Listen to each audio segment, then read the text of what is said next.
கல்யாண மண்டபத்துல சிந்து கூட இருந்தது சுல்லா மட்டும்தான். இவனுக்கு மட்டும்தான் சிந்து என்ன பண்ணா தெரியும். சிந்து சுல்லான தன்னோட சொந்த தம்பி மாதிரி பாக்குறான்.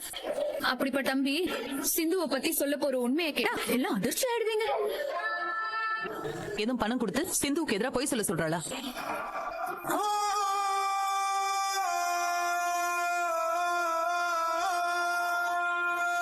இத பாருப்பா, சிந்து உனக்கு வெறும் அக்கா மட்டும் இல்ல, அவ உனக்கு இன்னொரு அம்மா.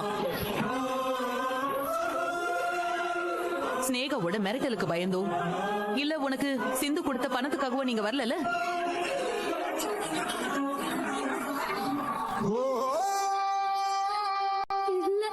எங்க அம்மா உண்மையை சொல்ல சொன்னாங்க. அதனாலதான் நான் எல்லாரும் முன்னாடியும் உண்மையை சொல்ல வந்துட்டேன்.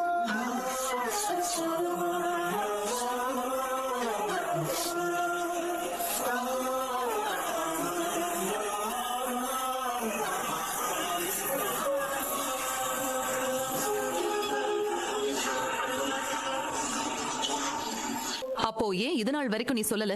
இப்போ நீ உண்மையை சொல்ல வேண்டிய கட்டாயம் என்ன? அன்னைக்கு நான் அப்படி வாக்குறுதி கொடுத்தது உண்மைதான். அப்போ இந்த ஸ்னேகா நல்லவள